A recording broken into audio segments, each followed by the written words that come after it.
જો એને સમાંતર ન આવી હોય તો બેટર એ છે કે પોલિસી બિલકુલ એબોલિશ કરવી, પોલિસી રિફોર્મ કરવી. એના માટે બંધારણમાં 368ની કલમ બતાવી છે. આ દેશની અંદર સાર્વભૌમત્વનું જો કોઈ સ્થાન ધરાવતું એ માત્ર આ દેશની લોકસભા છે, સંસદ છે. સંસદને રાજ્ય સરકાર છે એ ભલામણ કરે, સંસદ બિલ પાસ કરે, બંને ગૃહમાંથી કોઈ પણ એક ગૃહમાં 2/3 બહુમતીથી એ બિલ પસાર કરે તો એ સુપ્રીમ કોર્ટને એ આદેશ આપે અને સુપ્રીમ કોર્ટ સામાન્ય રીતે પ્રવર્તમાન પરિસ્થિતિના આધારે નિર્ણય લેતી હોય છે. એને જે ગાઈડલાઈન 49% આપી છે એ પ્રવર્તમાન પરિસ્થિતિને કેન્દ્રમાં રાખીને આપી છે.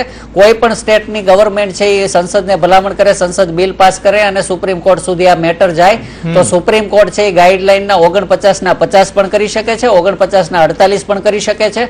અત્યારે જે લોકપ્રતિનિધિઓ ગુજરાતના માનનીય મુખ્યમંત્રી શ્રી જે પાટીદારોને કે તમામ સવર્ણોને ગેરમાર્ગે દોરવાનો મોટી મોટી પ્રસિદ્ધિની જાહેરાતો આપીને પ્રયાસો કરે છે કે 49% કોઈ રાજ્યમાં 49% ઉપર જઈ શકાય એમ નથી. વાલકુલ બિલકુલ ખોટી છે. હું એને એ સવાલ કરવા માંગુ છું કે સુપ્રીમ કોર્ટની ગાઈડલાઈન મોટી છે કે સંવિધાનમાં દર્શાવેલો કાયદો મોટો છે?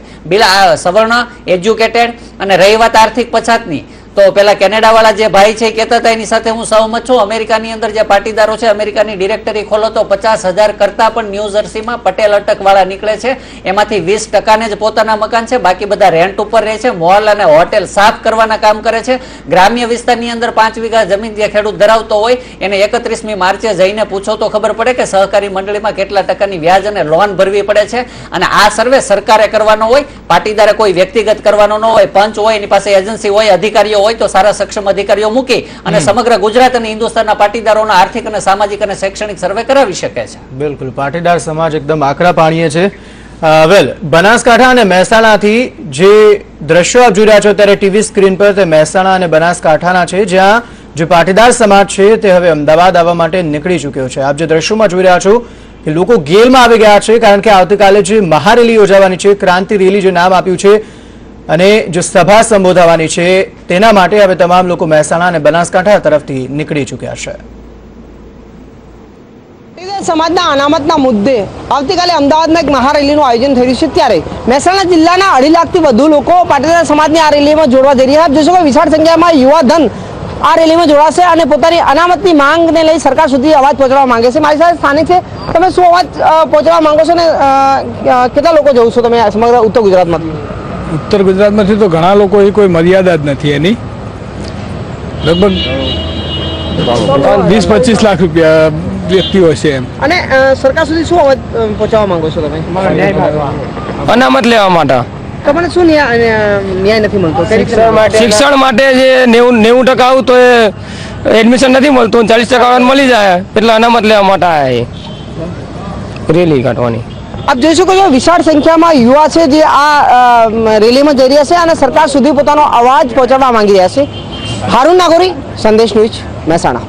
અત્યારે અમે પહોંચ્યા છીએ નંદાસરની અંદર અને અહીંયા ચા પાણીના કેમ્પનું આયોજન કરવામાં આવ્યું છે. આ કેમ્પની અંદર જે બનાસકાંઠા, મહેસાણા અને પાટણથી જે પાટીદારો અમદાવાદમાંથી નીકળી રહ્યા છે તેમને ચા પાણી કરવામાં આવ્યું છે. અમારી સાથે છે અહીંના આયોજક. અહીંયા શું આયોજન કરવામાં આવ્યું છે? અહીંયા જે પણ ઉત્તર ગુજરાતમાંથી જે બી અહીંયા આવે છે ને, જે અમદાવાદ મહારેલીનું આયોજન કરેલ છે તેમાં બધા અહીંયા જાય છે.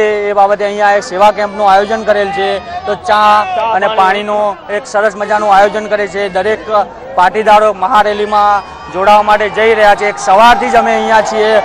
લગભગ 2 થી 3 લાખ પબ્લિક જે નાના મોટા સાધનો લઈને અહીંથી પસાર થઈ છે, તે બદલ અમે ખૂબ ધન્ય. અને આ રેલી જ્યાં સુધી અમને રિઝલ્ટ નહીં મળે ત્યાં સુધી આ રેલી અમે સંપૂર્ણપણે. બીજા કેટલાક અહીંયા લોકો છે જે આ કેમ્પનો લાભ લઈ રહ્યા છીએ, વાત કરીએ તેમની જોડે. તમે ક્યાંથી આવ્યા છો? અમે બનાસકાંઠાથી આવ્યા છીએ. 7 ટ્રક ભરીને અમે આવ્યા છીએ. સવારે રેલીમાં પહોંચવા માટે અત્યારથી નીકળી ગયા છીએ. અહીંયા અમે ચા પાણી કરવા અમે રોકાયા છીએ. અહીંયા જે લોકો છે, અહીંયા જે લોકો જે નીકળી રહ્યા છે અમદાવાદ માટે, અહીંયા ચા પાણી માટે રોકાઈ રહ્યા છે. કેમેરા પર્સન નિકી ઠાકોર સાથે કિશોર કુંવર, સંદેશ ન્યૂઝ, બનાસકાંઠા. બિલકુલ, તો મહેસાણા અને બનાસકાંઠા તરફથી તમામ લોકો જે છે પાટીદાર સમાજ છે તે નીકળી ચૂક્યા છે અને અમદાવાદમાં ખાસ કરીને 5 લાખથી વધુ પાટીદારો આવી ચૂક્યા છે તેવા મહત્વપૂર્ણ સમાચાર મળી રહ્યા છે. આપને જણાવી દઈએ કે 5 લાખથી વધુ પાટીદારો આવી પહોંચ્યા છે.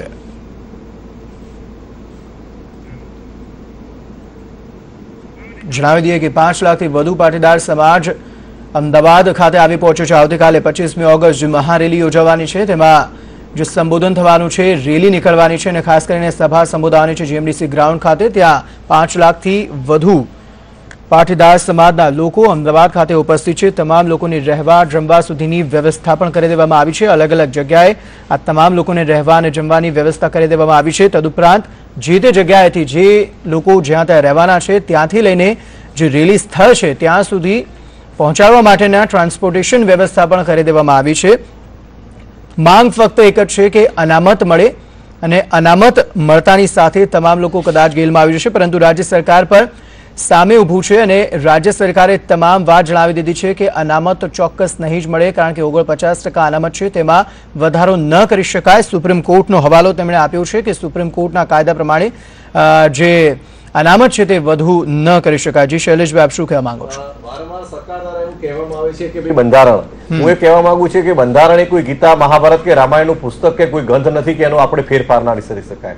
બંધારણમાં વારંવાર 67 વખત ફેરફાર થયેલા છે અને બંધારણ બનાવવા માટે એ સુપ્રીમ કોર્ટ સર્વોચ્ચ નથી પણ દેશની સંસદ એ સર્વોચ્ચ છે અને સરકાર દ્વારા આ માટે જે ગાઈડલાઈન સુપ્રીમ કોર્ટની એક ગાઈડલાઈન છે અને ગાઈડલાઈન ધરીને વારંવાર કહેવાયું છે કે 49% થી વધારો ના થઈ શકે। તો સરકાર જો ખરેખર આ માંગણી માટે જો સિરિયસ હોય અને સરકાર આ આંદોલનથી મતલબ કે આંદોલનને સમજતી હોય કે ભાઈ આ પાટીદાર સમાજની, સવર્ણ સમાજની આટલી મોટી માંગ છે અને જો સરકાર જો વિચારવા માંગતી હોય તો સરકારે સત્વરે વિચારવું જોઈએ અને સરકારે પોતાની એક દરખાસ્ત કેબિનેટમાં પાસ કરી અને મોકલી આપવી જોઈએ અને જરૂર પડે તો ભારતીય સંસદમાં પણ એનો સુધારો થઈ શકે। સાથે સાથે હું બીજી એક વાત પણ કહેવા માંગુ છું કે જે આ પ્રશ્ન છે કે અનામતનો અન્યાયનો પ્રશ્ન સૌથી મોટો જે ઉભો થાય છે કે ભાઈ 88% વાળાને લાભ મળે છે અને 88% વાળો રહી જાય છે અને 50% લાભ મળે છે। આ ક્યાં બને છે? આ મેડિકલ ક્ષેત્રે બને છે, પણ આ બને છે એનું મુખ્ય કારણ શું છે કે ગુજરાતમાં અત્યારે મેડિકલની ફક્ત 2750 સીટો છે। બીજા રાજ્યોની વાત કરીએ તો આજે કર્ણાટકમાં 6000 સીટો છે, મહારાષ્ટ્રમાં 7000 સીટો છે। ગુજરાતમાં 25 વર્ષથી પાટીદાર લોકોનું શાસન છે ડાયરેક્ટલી। એ લોકોએ પાટીદાર સમાજ અને બીજા સમાજની અને ગુજરાતના જે વિદ્યાર્થીઓ છે એ લોકોની ચિંતા કરી અને જો સીટોમાં વધારો કર્યો હોત, ગુજરાતમાં મેડિકલ સીટો 6 થી 7000 હોત તો આ એડમિશન આજે 70% અટક્યા હોત, પણ એ શાસન કરતા હોય એ ચિંતા નથી કરી। અને સાથે સાથે બીજી વાત કે અત્યારે જે બક્ષીપંથના જે ભાઈઓ છે એ લોકો ક્યુમ્યુલર સર્ટિફિકેટના કારણે જે લાભ લે છે, ગુજરાતમાં જે 2700 સીટો છે એમાં 900 સીટો એવી છે કે જે સરકારી કોલેજો છે ત્યાં 6000 જેટલી ફી છે, પણ બાકી જે છે 900 થી 2700 સુધીની જે સીટો છે તેમાં ફીનું ધોરણ બહુ મોટું છે। જેમ કે કરમસદ મેડિકલ કોલેજમાં 4.5 લાખ રૂપિયાની ફી છે। જે ક્યુમ્યુલર સર્ટિફિકેટ એ લોકો એવું લખે છે કે ભાઈ અમારી આવક 6 લાખથી વધારે નથી, એક તરફ એવું સર્ટિફિકેટ લે છે અને એક તરફ 4.5 લાખની ફી ભરે છે, તો શું એમનું 1.5 લાખમાં એમનું ગુજરાન ચાલે છે આખા એક વર્ષ દરમિયાન? એને 6 લાખ વાળો એ જે છે 3 વર્ષ માટે માન્ય હોય છે। બિલકુલ બિલકુલ, આ તમામને અટકાવવા માંગીશ। એક મહત્વપૂર્ણ સમાચાર છે તેની પર નજર કરી લઈએ। જે પ્રમાણે જણાવ્યું કે અમદાવાદમાં 5 લાખથી વધુ પાટીદાર સમાજના લોકો ઉપસ્થિત થઈ ચૂક્યા છે અને તમામ લોકોની રહેવા અને જમવા સુધીની વ્યવસ્થા પણ કરી દેવામાં આવી છે। ટ્રાન્સપોર્ટેશન વ્યવસ્થા પણ કરી દેવામાં આવી છે।